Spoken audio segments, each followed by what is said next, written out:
Buen día. En esta oportunidad vamos a conversar sobre la determinación del Producto Bruto Interno en una economía. Y con esta clase empezamos nuestra parte sobre fundamentos macroeconómicos. Hemos visto en la primera parte los fundamentos microeconómicos y ahora vamos a hablar de la parte macroeconómica. Cómo determinamos el PBI, que es la principal variable de actividad económica, y luego vamos a analizar cómo las políticas económicas afectan este PBI, este Producto Bruto Interno. Vamos a comentar primero temas conceptuales y luego vamos a arrancar con el lado de la demanda, cómo determinamos el PBI por el lado de la demanda, después por el lado de la oferta. Vamos a hacer una pequeña reflexión en el punto 3, si el PBI es un buen indicador de bienestar económico o no y qué cosas necesitaríamos. Después vamos a hablar de la inflación, cómo medimos la inflación y qué significa la inflación en una economía. Y finalmente vamos a comentar rápidamente la evolución del PBI peruano en las últimas décadas. Regresamos a nuestro diagrama de flujo circular de la renta.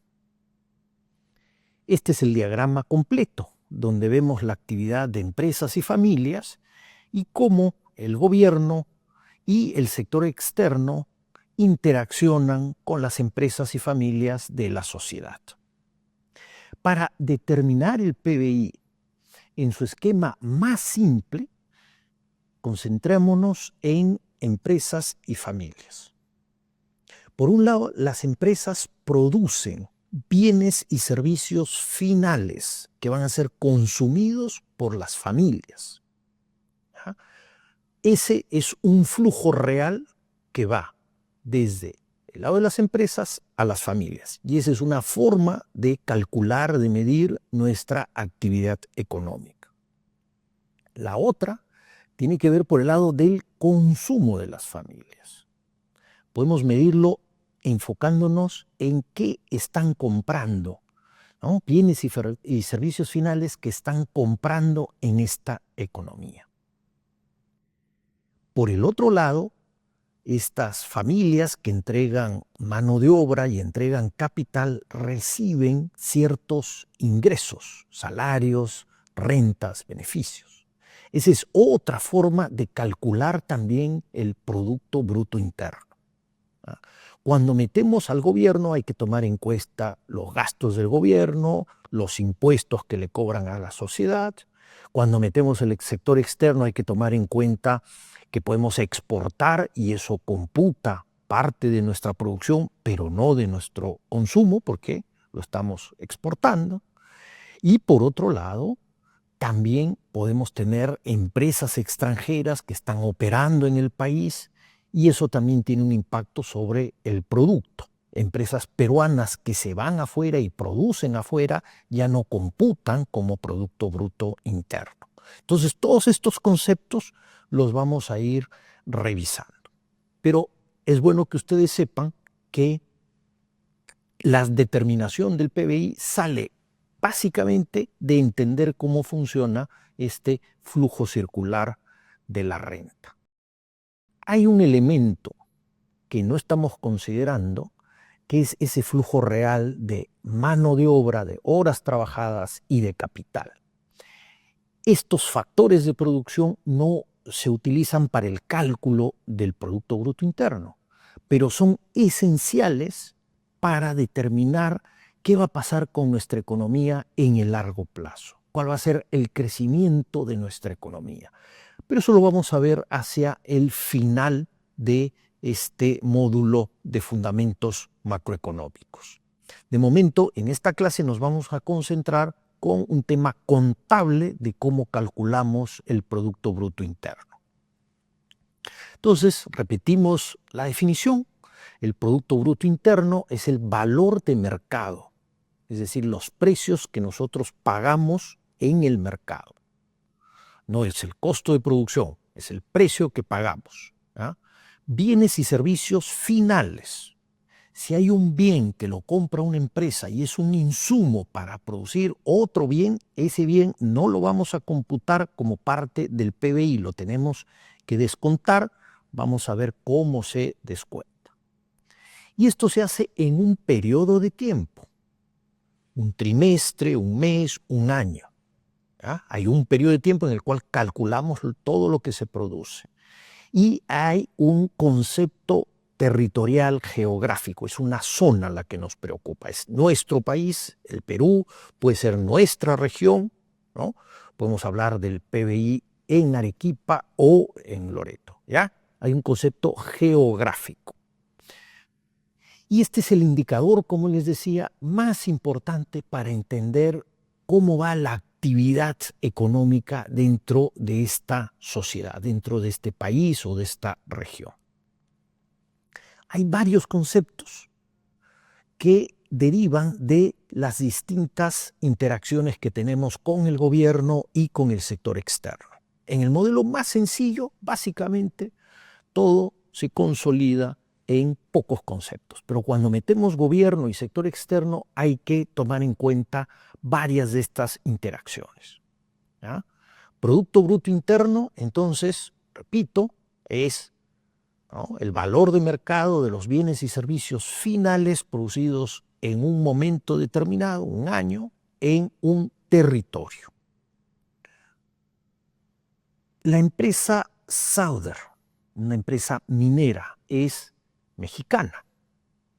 La producción de cobre computa como Producto Bruto Interno del Perú.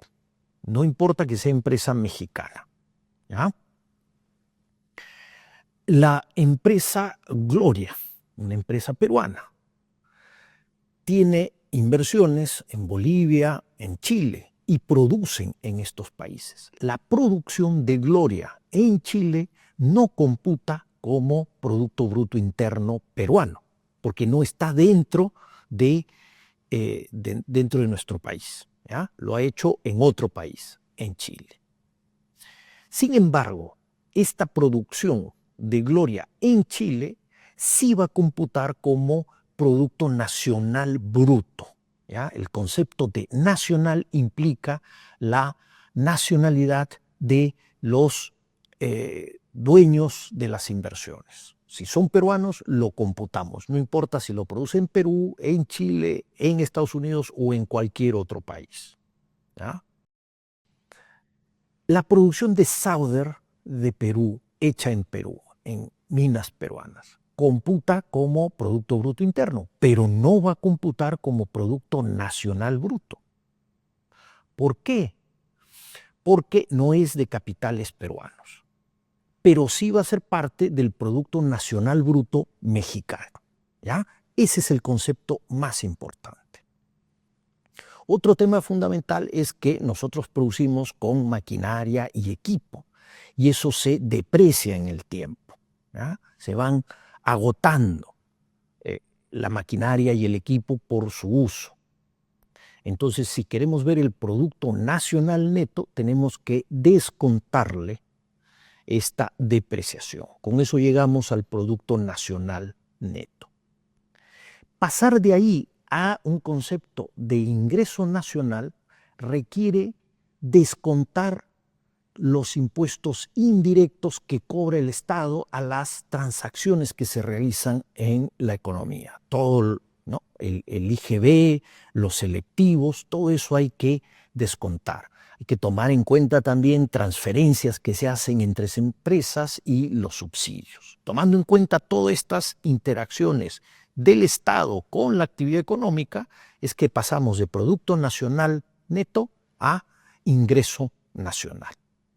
Si queremos pasar de ingreso nacional a ingreso personal, ahí hay que tomar en cuenta todas las ganancias corporativas que se generan, pagos de intereses que hay que descontarlos. ¿Ya? Si hay contribuciones, si hay transferencias, también se considera. ¿Ya? Entonces pasamos de ingreso nacional a ingreso personal, lo que recibimos las personas. Y después, si nosotros queremos pasar al ingreso personal disponible, hay que evidentemente tomar en cuenta los impuestos directos, los pagos que tenemos que hacer al Estado ya como personas. No por las transacciones que hacemos, que son los impuestos indirectos, sino los impuestos directos que nos cobra el Estado. Y ahí tenemos nuestro ingreso personal disponible. ¿Ah? Ahora bien, ¿cómo calculamos el PBI?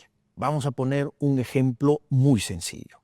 Vamos a ver por origen, es decir, por dónde lo estamos produciendo, por destino, es decir, qué estamos consumiendo, y finalmente el concepto de ingreso. Y en este ejemplo vamos a utilizar un esquema muy sencillo, básicamente para tener una idea de cómo estos tres conceptos se equiparan, ¿ya? Aquí les muestro básicamente las estadísticas que tenemos, tanto por el lado de el origen del sector productivo, donde vemos pues el sector agropecuario, el sector pesca, manufactura, construcción, servicios, son los principales sectores donde se producen los bienes y servicios finales, y luego por el lado de la demanda, por el lado del destino de estos bienes, ¿ya? Puede ser consumo, y este consumo puede ser privado o público, puede ser inversión, y también inversión privada o pública.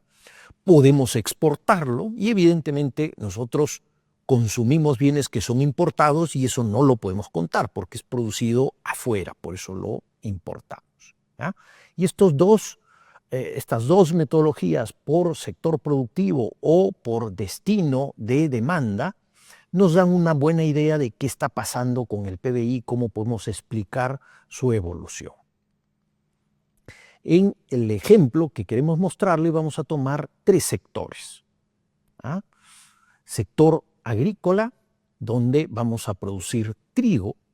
Luego vamos a pasar a un sector de manufactura, donde vamos a producir la harina de trigo, y después a la panadería, donde tomamos la harina y producimos el pan. Y el pan va directamente al consumidor final. ¿Ya? Este es un modelo sencillo, no hay exportaciones, no hay importaciones, no hay gobierno, solo tenemos tres sectores productivos y un bien de consumo final que es el pan.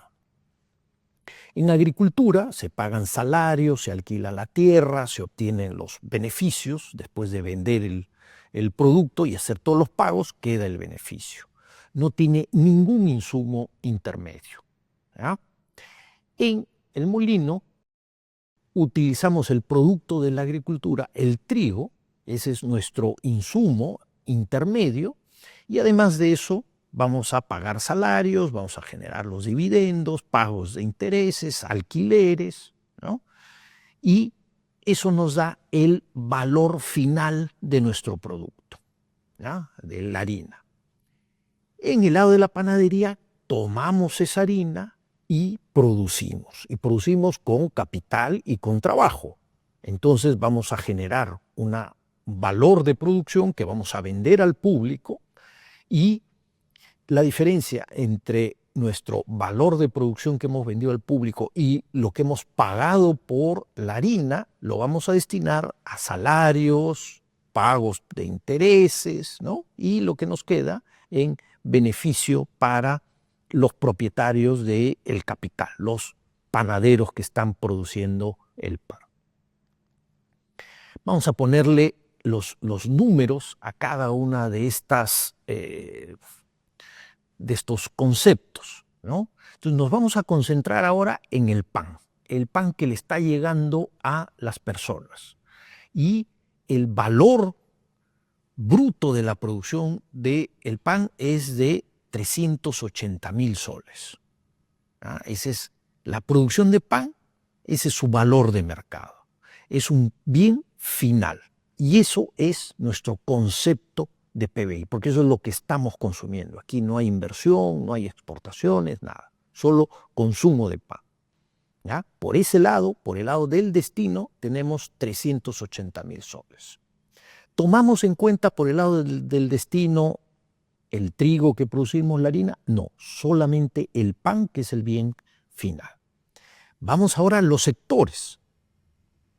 En el caso de la agricultura, producimos por valor de 120.000 soles, no hay ningún insumo intermedio, ¿no? Tenemos nuestro trigo y lo vendemos por 120.000 soles. En el molino compran nuestro trigo, producen la harina, el valor de la harina es de 265.000 soles, tenemos que descontarle el valor del trigo, que son los 120.000, y nos van a quedar 145.000 soles. ¿Ya? Ese es el valor agregado que tenemos en molinería. Esta harina se la vendemos a los panaderos y los panaderos toman en cuenta estos 265.000 soles, producen con mano de obra y capital los panes que tienen un valor de mercado de 380.000. Entonces, el valor agregado de producción implica restarle ese valor bruto de 380.000 los 265.000 soles del costo de la harina. Y eso nos da un valor agregado en panadería de 115.000 soles. Sumamos este valor agregado de cada uno de los sectores, ¿no? Agricultura, molinos y panadería, y nos dan los 380.000 soles. Aquí nos enfocamos en los sectores productivos. Evidentemente, este valor agregado generado en la producción va como ingresos a las familias, ya sea trabajo o ya sea distintas formas de capital, ¿no? La renta, los intereses o los dividendos. Entonces, si sumamos todos los salarios que hemos pagado en cada uno de estos sectores, nos da 180.000 soles. Si sumamos todos los alquileres que hemos estado pagando en cada uno de estos sectores, nos da 65.000 soles. Sumamos todos los intereses que hemos pagado por ese capital que estamos utilizando y nos da 35.000 soles. Y finalmente, el diferencial son dividendos para los accionistas, para los dueños de las empresas, y eso nos da 100.000 soles. Sumamos todo esto y nos va a dar los 380.000 soles de ingreso en este ejemplo. Coincide con el monto del consumo final por destino de 380.000 y con la sumatoria del valor agregado de producción en cada uno de nuestros sectores. Repito, en este ejemplo tenemos esta coincidencia de PBI por destino y por origen con los ingresos porque no hay Estado. Si tuviéramos un gobierno que nos pone impuestos, nos hace subsidios, hay que considerar esto y van a haber diferencias. Igualmente, ¿no? Como no tenemos sector externo, no hay pago de dividendos a empresas extranjeras o dividendos que reciben empresas peruanas que operan en el exterior, ¿no? Eso también va a generar distinciones entre nuestro PBI y nuestro ingreso nacional, ¿ya?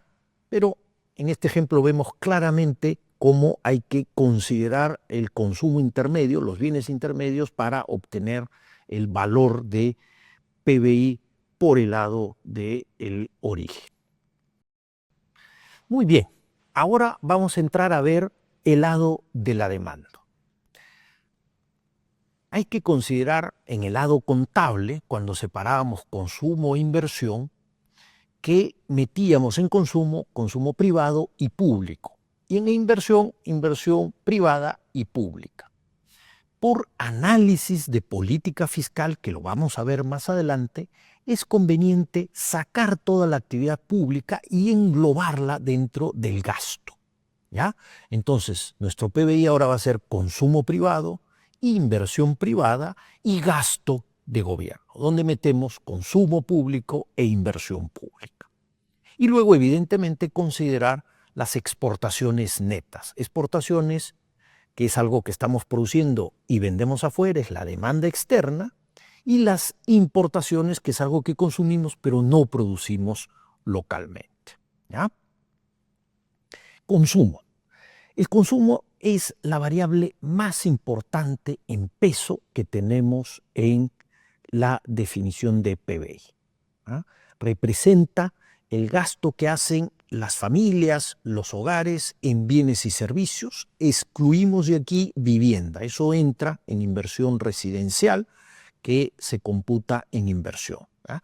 Todo el resto que no sea inversión en vivienda forma parte del consumo.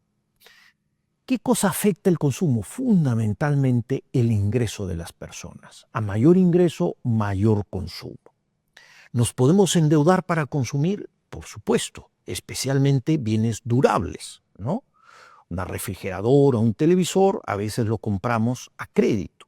Entonces, las tasas de interés también tienen un impacto sobre el consumo.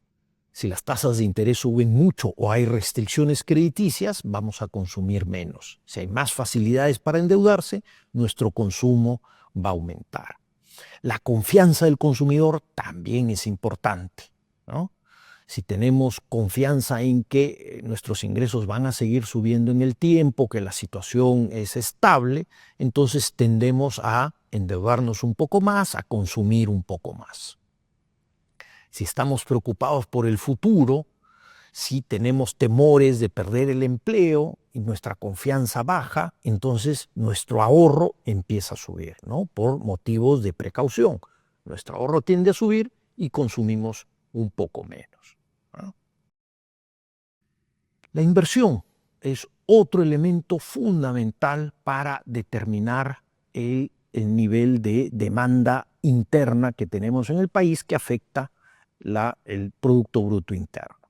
Incluye todo el gasto en capital fijo que tenemos, esto es fundamentalmente por el lado de las empresas, el gasto en construcción de fábricas, pero también residencial, de casas, y evidentemente la variación en existencias que tienen las empresas. ¿Qué determina cuánto más vamos a invertir? Básicamente la capacidad de generar ganancias en el largo plazo, ¿ya? Si nosotros tenemos buenas expectativas de que la economía va a seguir creciendo, de que vamos a tener demanda, entonces vamos a invertir un poco más. Si las tasas de interés suben mucho, como buena parte de la inversión se hace con créditos de mediano o largo plazo, entonces eso va a afectar al final nuestra utilidad porque tenemos que pagar más intereses y entonces invertimos un poco menos. Política fiscal también afecta. Si subimos mucho los impuestos, entonces nuestra utilidad después de impuestos, nuestros dividendos que podemos distribuirnos van a ser bastante menores, entonces reducimos nuestros volúmenes de inversión. Luego tenemos el lado del gasto, que eso depende básicamente de políticas públicas, ¿ya? Específicamente en este caso de la política fiscal. ¿Cómo quiere gastar el gobierno? ¿Va a gastar en inversión pública? ¿Va a aumentar sueldos y salarios? Todo eso va a tener un impacto en el PBI. Hay impactos de corto plazo, por ejemplo, aumentos de sueldos y salarios de funcionarios públicos, eso tiene un impacto de corto plazo, y hay impactos de largo plazo, que es la inversión pública. Por un lado, el impacto directo en las compras que se tienen que hacer, ¿no? Hacer carreteras, hay que contratar gente, hay que comprar cemento, eso tiene un impacto de corto plazo, pero lo más potente de la inversión pública es que esa carretera genera reducciones en costos de transporte, facilita el intercambio entre ciudades, entre regiones, y eso tiene un impacto positivo sobre la inversión privada y el consumo privado, ¿no? Entonces, hay que distinguir ahí en el lado público el consumo público de la inversión pública, que tiene impacto de más largo plazo. Luego, evidentemente, las exportaciones menos las importaciones. ¿De qué dependen nuestras exportaciones? Básicamente de la demanda externa por nuestros productos. Afecta evidentemente el tipo de cambio, ¿no? ¿Cuántos soles tenemos que utilizar para dólares? ¿Ah? Si el tipo de cambio sube, las exportaciones van a estar beneficiadas. ¿Por qué? Porque nuestros gastos en el Perú son en soles. Entonces ahora tenemos que utilizar menos dólares para pagar salarios o pagar insumos, ciertas facturas internas. Políticas comerciales. Si tenemos acuerdos comerciales con otros países, entonces nuestros productos van a entrar sin aranceles a estos países y por lo tanto van a ser más competitivos. Si no tenemos estos acuerdos comerciales, entonces los aranceles que pagarían nuestros productos entrando a Europa, Estados Unidos o China, los harían menos competitivos frente a otros países. Por el lado de las importaciones también afecta el tipo de cambio, las políticas comerciales. Si nosotros, por ejemplo, ponemos aranceles muy altos a importaciones, lo que va a ocurrir inmediatamente es que esos productos se encarecen. Entonces, nuestros productos tienen más competencia frente a las importaciones. Esto suena bien en el corto plazo, pero en el mediano plazo, o a veces muy rápidamente, los otros países reaccionan y también nos ponen aranceles. Resultado, todos resultamos perjudicados, ¿no? Entonces requerimos políticas comerciales que no atenten contra la libertad de comercio, porque si no al final todos terminamos perjudicados. La demanda interna es muy importante, porque en función de cómo va nuestro consumo y nuestra inversión, vamos a importar más. Podemos importar bienes finales para consumidores, un televisor, o podemos importar maquinaria y equipo para empresas. Si el consumo está subiendo, vamos a comprar más televisores. Si la inversión está subiendo, vamos a necesitar más maquinaria. Entonces las importaciones van a subir. Hay una relación muy fuerte entre las importaciones y la demanda agregada en el país o el mismo PBI. Los precios internacionales, evidentemente. Nosotros como país pequeño no controlamos los precios. Si los precios del trigo o del maíz que importamos estos productos suben significativamente, entonces vamos a aumentar nuestra importación. Pagamos más por estos productos porque su precio internacional se ha incrementado. Aquí en este cuadro les muestro desde el 2014 hasta el 2023, básicamente 10 años, de cómo ha evolucionado el PBI por el lado de la demanda, ¿ya? Tenemos demanda interna, que la separamos en consumo privado, inversión, y luego tenemos la demanda externa, que son nuestras exportaciones, pero hay que considerar demanda externa neta, quitando las importaciones. Y eso nos va a dar nuestro PBI. Si ustedes se dan cuenta en el título de nuestro gráfico, tenemos Producto Bruto Interno por tipo de gasto. Y abajo ponemos millones de soles a precios de 2007. Cuando nosotros queremos ver el PBI, tenemos que verlo, ya sea por el lado del destino o del origen, tenemos que verlo en términos reales. No podemos tomar en cuenta la inflación, a la cual nos vamos a referir más adelante. Les doy un ejemplo muy sencillo. Nosotros producimos 10 naranjas y el precio de la naranja es 1 sol por naranja. Nuestro PBI medido en soles sería de 10 soles. Estamos produciendo 10 naranjas, 10 soles de PBI. ¿Qué pasa si el precio de las naranjas sube de 1 a 2 soles? Nuestro PBI va a seguir siendo 10 naranjas, porque eso es lo que producimos, pero en términos nominales vamos a tener 20 soles. Parecería que estamos mucho mejor. En la práctica estamos igualito, porque solo hemos producido 10 naranjas. Entonces, el PBI toma este concepto de valor real, y eso es lo importante para analizar si estamos mejor, si estamos consumiendo más bienes, no si estamos pagando más por los bienes, ¿ya? La diferencia entre el PBI nominal, o soles que pagamos, y el PBI real, los bienes que consumimos, se llama deflator del PBI, y lo vamos a comentar cuando veamos en el punto 4 todo el tema de inflación. Aquí les muestro unas gráficas del consumo tanto privado como público, desde 1950 hasta el 2023. ¿Ya? Fíjense que el consumo crece desde el 50 más o menos hasta los 70, mediados de los 70, de ahí como que se estanca y retoma crecimiento en los 90. Y es relativamente estable. ¿Ya? Tenemos esa caída mostrada ahí básicamente por pandemia, ¿no? En el 2020 el consumo cae y luego se recupera.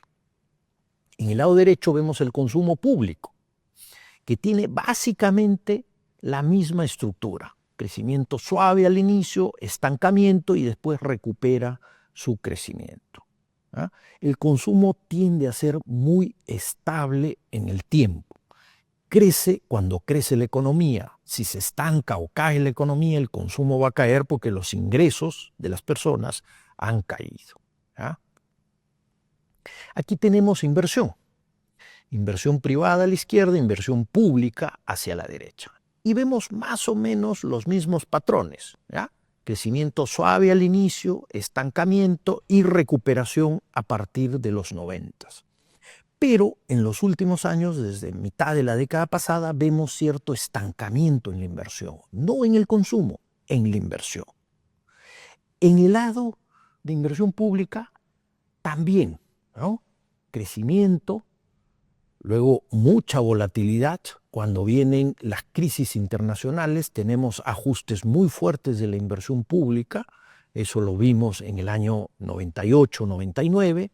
Una importante recuperación en la década del 2000 y luego mucho estancamiento. ¿Por qué? Por decisiones de política, ¿no? Dejamos de invertir en hacer carreteras, hospitales y nos dedicamos más a aumentar el consumo público. ¿Ya? ¿Por qué la inversión privada deja de crecer en determinado momento, ¿no? En los últimos años? Básicamente por las expectativas que se tiene de largo plazo sobre la economía del país. Y eso es lo que frena que tengamos más inversión. Y por eso nuestro PBI deja de crecer a la velocidad que venía creciendo. ¿Ya? Eso lo vamos a analizar en la última parte de esta clase. Vamos a entrar ahora al lado de la oferta, ¿ya? El origen, de dónde vienen nuestros productos. Y básicamente, como veíamos en el ejemplo, lo importante es ver el valor agregado en cada uno de nuestros sectores. Y para ver el valor agregado, lo que aportamos adicionalmente, a lo que producimos hay que descontarle lo que consumimos internamente, los bienes, los insumos que estamos comprando para poder producir nuestro bien final, ¿no? Hay que descontarle nuestra harina al pan que estamos llevándole a los hogares. ¿Ya? Tenemos tres grandes sectores. El sector primario, donde está agricultura, pesca, minería y otros sectores. Vamos directamente a captar nuestros recursos, renovables o no renovables. ¿No? El sector secundario, donde nosotros transformamos estos recursos primarios, estos bienes primarios, en productos para los consumidores. Ahí tenemos básicamente manufactura y construcción.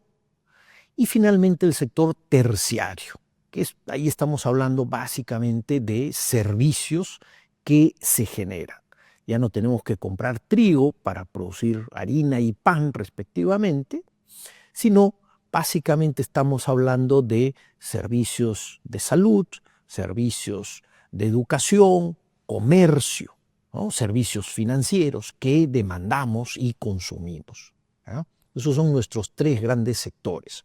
Conforme las economías van creciendo, se van desarrollando, el sector servicios empieza a ser cada vez más importante en nuestras economías. Y aquí vemos también para este periodo de 10 años, desde el 2014 hasta el 2023, la evolución del PBI por cada uno de los sectores que tenemos en nuestra economía. Si ustedes se dan cuenta, el sector de servicios, que incluye comercios, ahí podemos ver comercio más otros servicios, es más de la mitad de nuestro producto.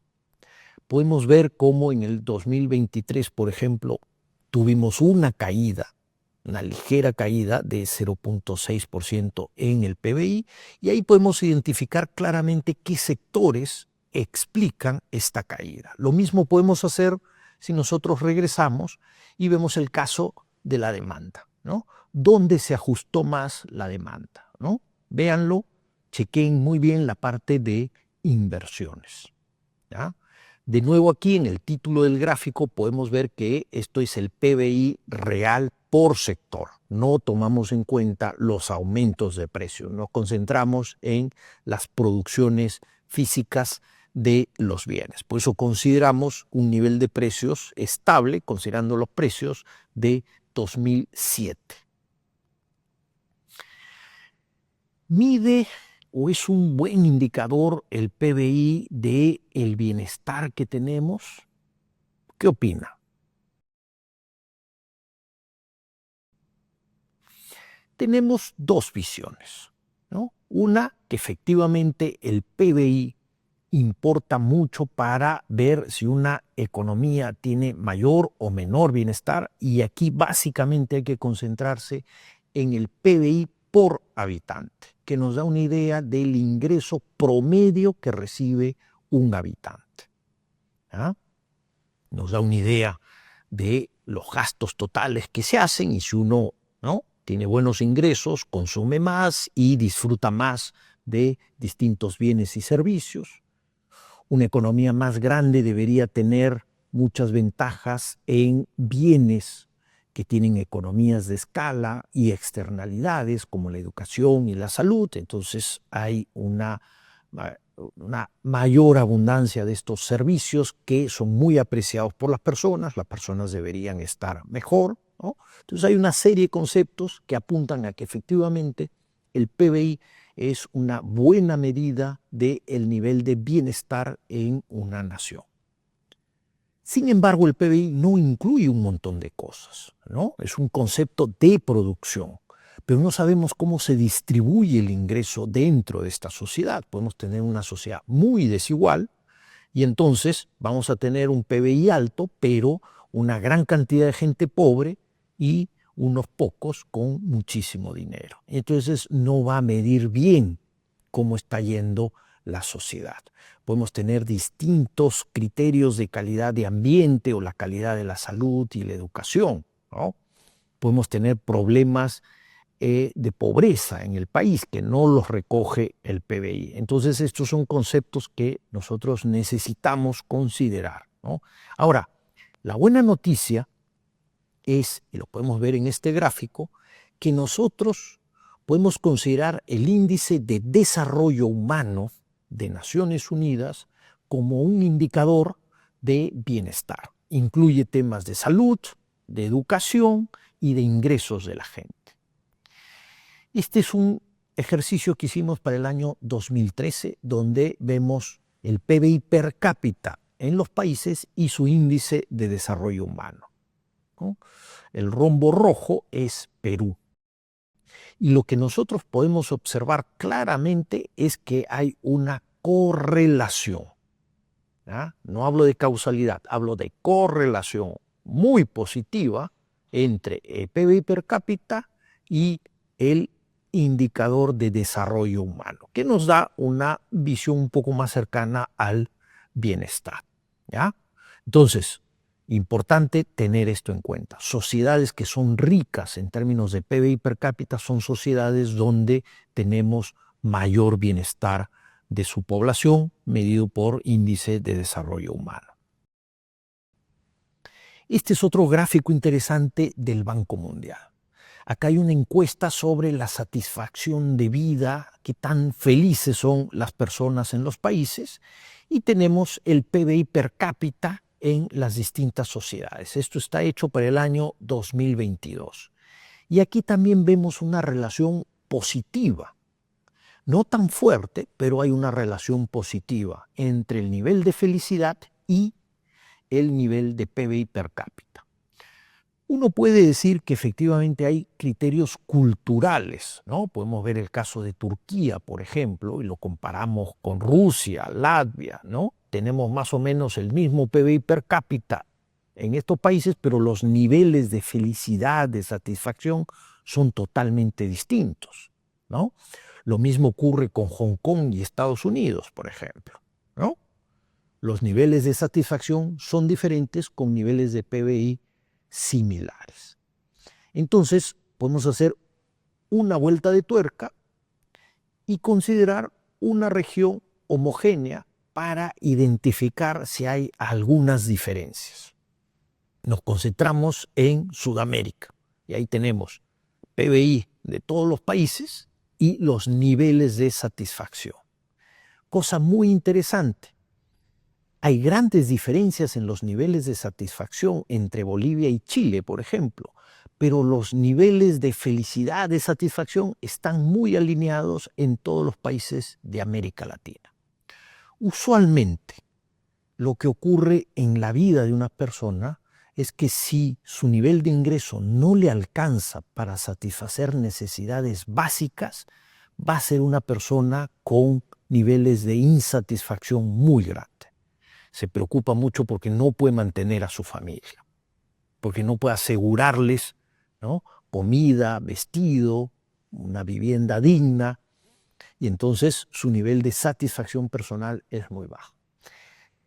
Personas que tienen niveles de ingreso por encima de cierto punto crítico que le asegura y le da tranquilidad en que va a poder mantener bien a su familia, va a satisfacer las condiciones y va a tener seguridad de hacer esto en el mediano plazo, la felicidad, la satisfacción ya depende de otras cosas, ¿no? Podemos tener a alguien muy rico, pero muy concentrado en el trabajo, que no puede dedicarse a desarrollar otras actividades, pasar tiempo con la familia, con los amigos, hacer deporte o, ¿no?, estudiar alguna carrera adicional, ¿no? Entonces, como persona está simplemente concentrado en el trabajo porque la demanda de su trabajo es muy fuerte.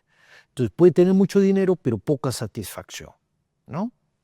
Mientras que alguien con menos dinero, pero con más libertad de tiempo, puede tener niveles de satisfacción bastante superiores.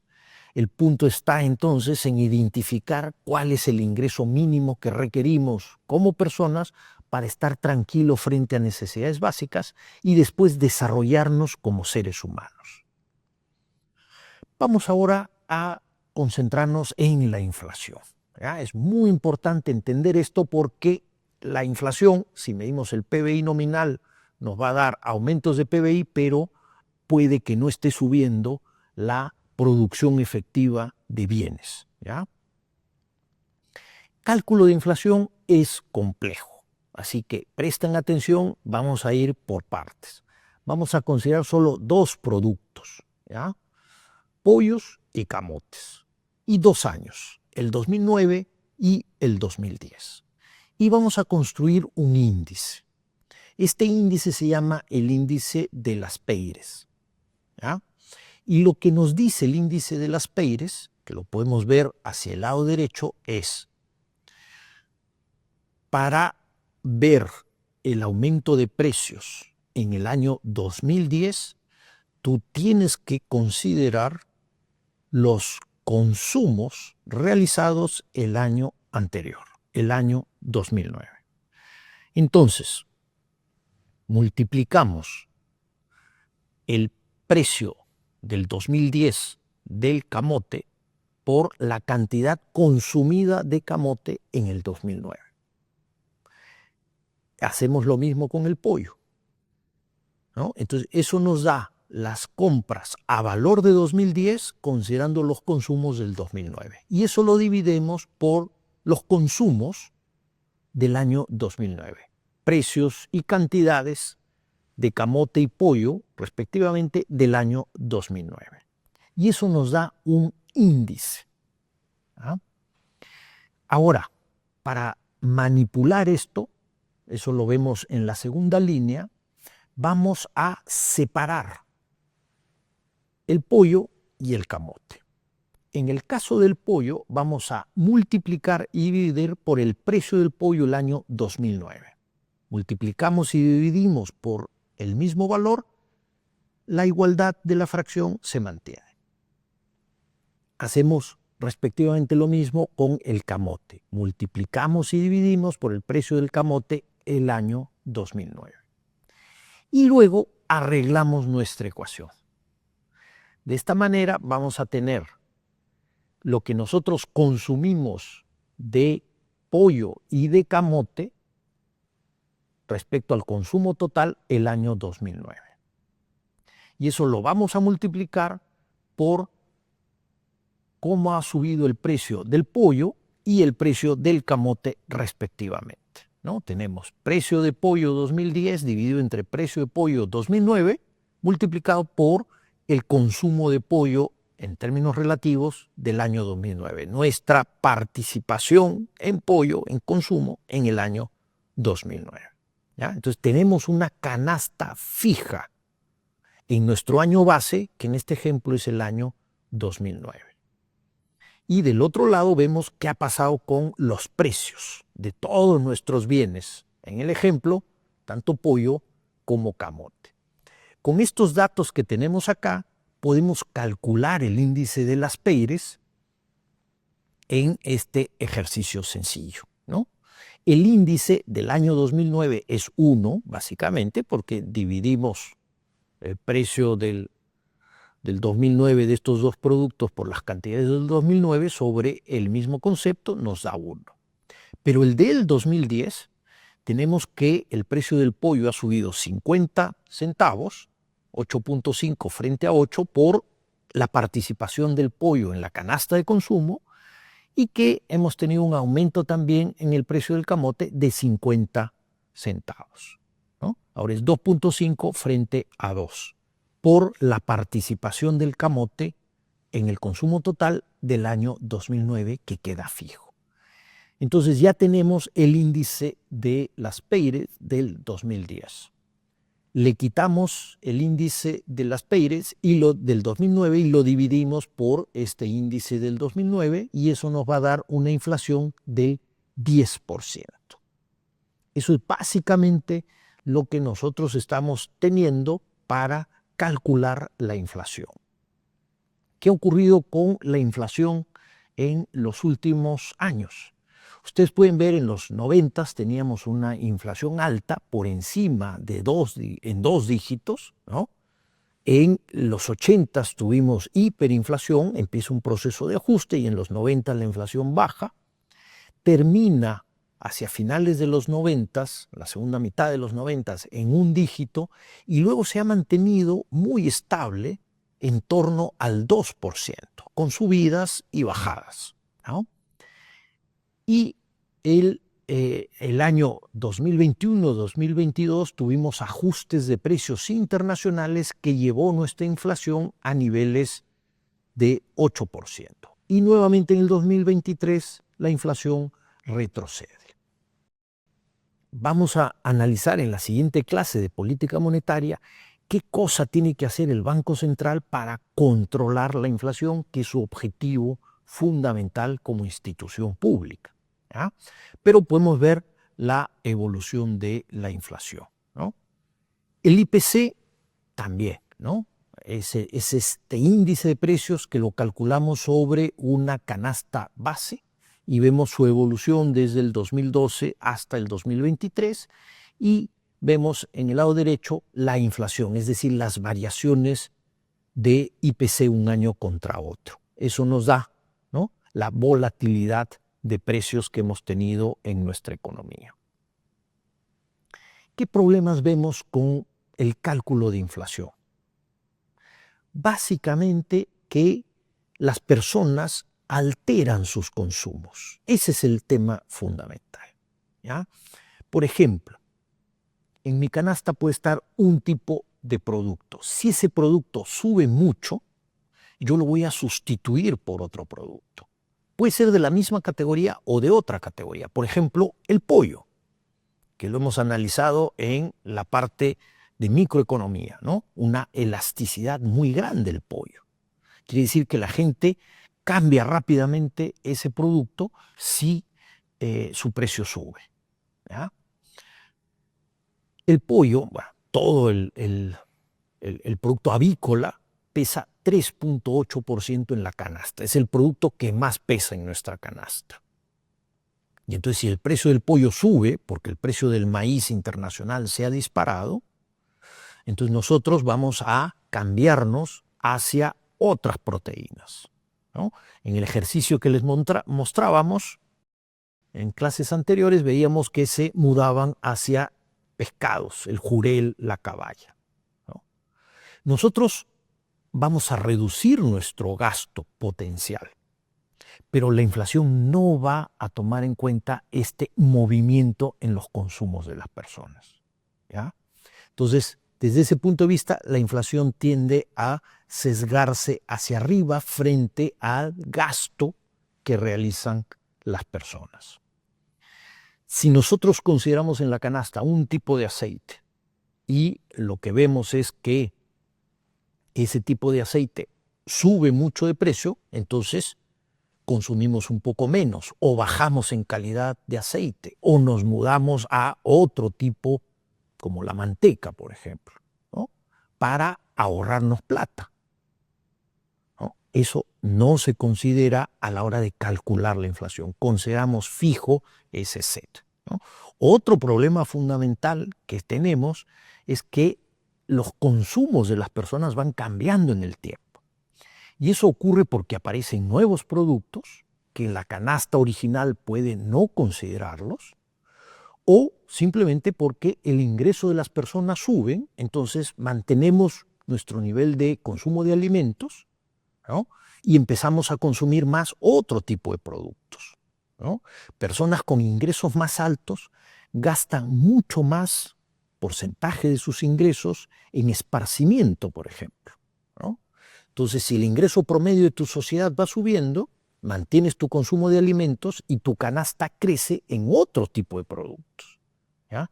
Por eso es importante que la canasta que se utiliza para medir inflación no sea permanente y cada 5 a 7 años tiene que revisarse para realmente captar qué está consumiendo la persona en esta sociedad, ¿ya? Ese es un punto muy importante.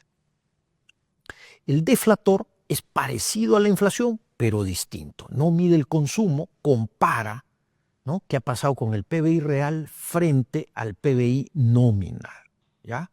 Se mueve muy cerca con la inflación, pero no son lo mismo, ¿ya? El deflator nos sirve para bajar de un PBI nominal a un PBI real, que es lo que realmente nos interesa para medir la actividad económica en la sociedad. Y aquí podemos ver, ¿no?, en los últimos meses qué ha ocurrido con la inflación anualizada, ¿ya? Hay un rango que va entre 1 y 3%, que es la meta del Banco Central, ¿ya? El Banco Central quiere que la inflación esté siempre entre 1 y 3%, no más allá. Pero evidentemente hay temas de energía, de alimentos que no controlamos. El precio del trigo, del maíz, de la soya, se determina en los mercados internacionales. Y si hay mal clima en el norte y Estados Unidos no produce trigo, entonces el precio del trigo se dispara. Y eso va a afectar el consumo que nosotros tenemos de alimentos preparados con trigo.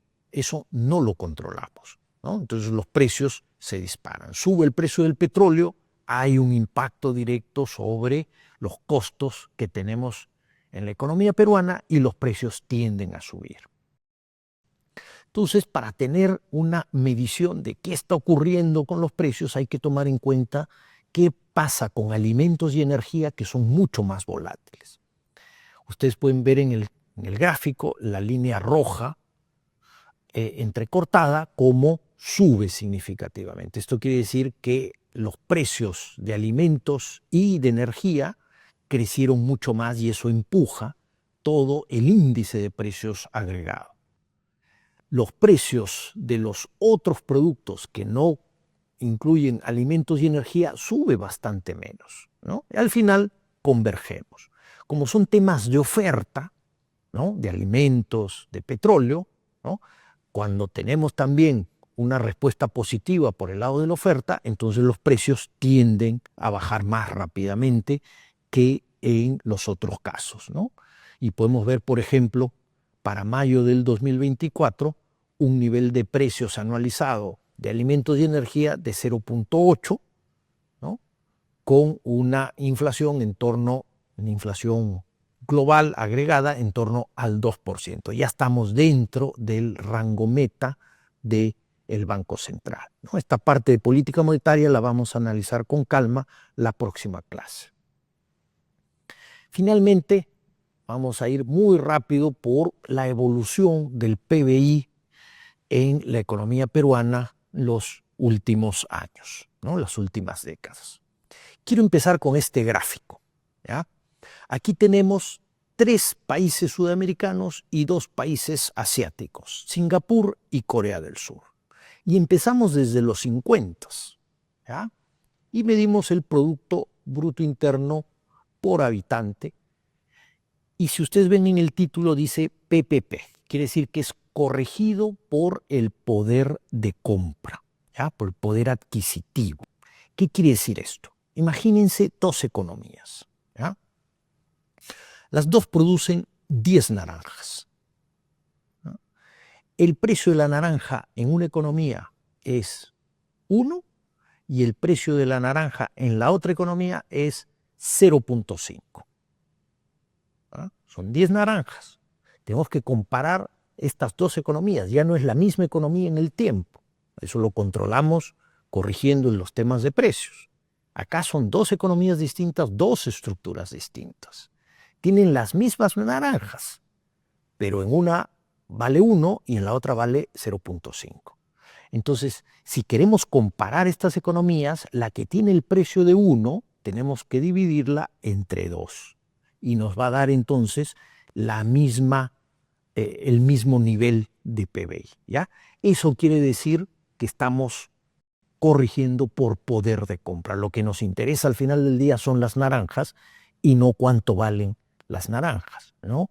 Alquilar una casa en Miami es costosísimo frente a alquilar una casa en Perú, ¿no? Es el mismo servicio que estamos prestando, pero no podemos considerar los niveles de alquileres. Hay que corregir siempre por precio, ¿ya? Eso es corregir por poder de compra. Entonces, concentrémonos en el gráfico. Fíjense, ¿no? Vamos a comparar, ¿no?, estos países sudamericanos con estas economías asiáticas. En los 50 y 60, lo que nosotros vemos frente a Singapur son niveles muy similares, ¿no? Sin embargo, Singapur empieza un proceso de crecimiento, mientras las economías latinoamericanas tienen estancamiento y retornan a un crecimiento recién en los 90. Y después están prácticamente planas, ¿no? Hoy en día Singapur es 6 veces más que la economía peruana, por ejemplo. Chile ha tenido un mejor desempeño que Perú, ¿no? Hacia los 70, los 80, básicamente estábamos en los mismos niveles de PBI per cápita. Corea del Sur, después de la Guerra de las Coreas, estaba muy pobre, era 1/3 del PBI per cápita de Perú. Y hoy día Corea del Sur es alrededor de 3 veces más grande que el PBI per cápita de la economía del Perú, ¿ah? Entonces nosotros hemos tenido un estancamiento crónico, hemos empezado a crecer, pero todavía estamos muy lejos de nuestros pares latinoamericanos, ¿no? Chile o Brasil. Pero bastante más lejos, a pesar de que 7 décadas atrás éramos muy superiores a Corea del Sur y muy parecidos a Singapur, ¿no? Esto al final del día, si ustedes se acuerdan, cuando hablábamos de que el PBI per cápita es un buen indicador del bienestar de la sociedad, esto implica que nosotros no hemos mejorado la calidad de vida de la gente peruana como sí lo han hecho otros países, que sí han logrado crecer, desarrollarse y mejorar los servicios para su población. Viendo ya solamente la economía peruana, si ustedes recuerdan cuando analizábamos consumo e inversión, tenemos básicamente los mismos parámetros, ¿no? Un crecimiento suave desde los 50, estancamiento entre los 70 y los 80, una ligera caída en los 80. Esta es la década perdida. Vamos a ver en mayor detalle esto. Se recupera el crecimiento en los 90, empezamos a crecer. Hay varias crisis internacionales que se manejan de distintas maneras. Tenemos pandemia en el 20 con fuerte caída y una recuperación en el 21, pero el ritmo de crecimiento que teníamos en la década del 2000 se ha desacelerado fuerte en la década pasada y en estos años recientes. Aquí podemos ver el detalle de las variaciones, ¿no? Las líneas verdes, las barras verdes, perdón, son la variación de nuestro PBI año por año, ¿ya? Y la línea azul es el PBI que va creciendo en el tiempo, ¿ya? El PBI de la línea azul lo medimos en el eje de la izquierda, mientras que las barras verdes, que son variaciones, las medimos en el eje de la derecha, ¿ya? Entonces, fíjense ustedes, ¿no? La década de los 80, con varios años con caídas muy fuertes, altísima volatilidad. En esa década nosotros perdimos crecimiento.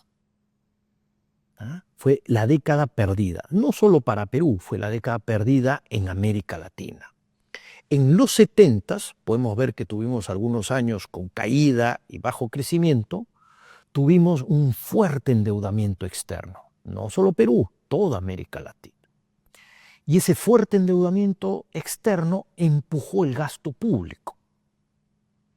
En los 80 todas las deudas se tienen que pagar, así que empezaron los problemas de recuperación y hubo en noviembre de 1982 la decisión de México de no pagar su deuda externa, y esto se extiende prácticamente en toda América Latina. Entonces el ajuste externo fue muy severo y eso generó una década perdida para toda la región, incluido el Perú. En los 90 empieza un proceso de recuperación, es un proceso lento con mucha volatilidad, una economía todavía muy frágil. Cuando vino la crisis de finales de los 90, fue una crisis muy complicada. Crisis asiática 97 que impactó nuestras exportaciones hacia Asia, especialmente harina y pescado. Niño, en 98, inicios del 98, crisis rusa a finales del 98 y crisis brasilera en el 99. Hubo un impacto muy fuerte sobre nuestra economía, ¿no? No podíamos responder porque éramos todavía muy vulnerables, ¿no? La siguiente década empieza un proceso de crecimiento fuerte, buenos precios de commodities, fuerte inversión privada. Viene la crisis de 2008-2009. Pero en esta oportunidad la economía peruana estaba muy sólida. Teníamos buenas finanzas públicas, buenas reservas internacionales. La crisis nos impacta el año 2009, pero viene un proceso de recuperación muy fuerte a partir del año 2010. No es como en la década pasada, cuando la crisis internacional nos impactó y nos demoramos mucho en retomar el crecimiento. Y luego, desgraciadamente, viene una desaceleración del crecimiento en la última década y muchísima volatilidad en los últimos años, ¿no? La caída del producto del año 2023, que ha sido el año pasado, no tiene referente salvo la caída del producto que vimos en 1998, ¿ya? Pero ahí había una crisis internacional. En el 2023 no teníamos crisis internacional, pero los problemas internos hicieron que la inversión cayera y no tuviéramos un crecimiento positivo. Y aquí simplemente para ir terminando vemos la evolución de las tasas de inflación, ¿no?, en la economía peruana en los últimos años, ¿no? Y podemos ver eso relacionado con el crecimiento que lo tenemos hacia el lado derecho, ¿ya? Inflación y crecimiento van a depender de las políticas económicas que se implementen, política fiscal, política monetaria, que lo vamos a analizar en las siguientes clases. Y finalmente, el estimado de crecimiento para el 2024 por el Banco Central de Reservas y la participación que tenemos de cada componente por el lado de la demanda, ¿no? Podemos ver que el Banco Central estima para este año 2024 un crecimiento de 3.1, ese es su reporte de inflación de junio de este año, y podemos ver qué cosa pesa más, ¿no? Como les decía, el consumo privado pesa casi 2/3 del total del PBI, es muy importante. La demanda interna es casi el 100%. Demanda externa prácticamente se compensa, las exportaciones van muy en línea con las importaciones. Y la inversión privada es casi un 18%, es muy relevante, muy por encima de la inversión pública. Una cosa que no está aquí, pero con los datos que les hemos dado, ustedes podrían calcular la volatilidad. Es decir, qué tanto nos desviamos frente al promedio que tenemos en un periodo de tiempo. Y ustedes van a poder apreciar que el consumo es mucho menos volátil que la inversión. Nos vemos la siguiente clase para empezar a hablar de políticas económicas, en este caso la política monetaria. Hasta luego.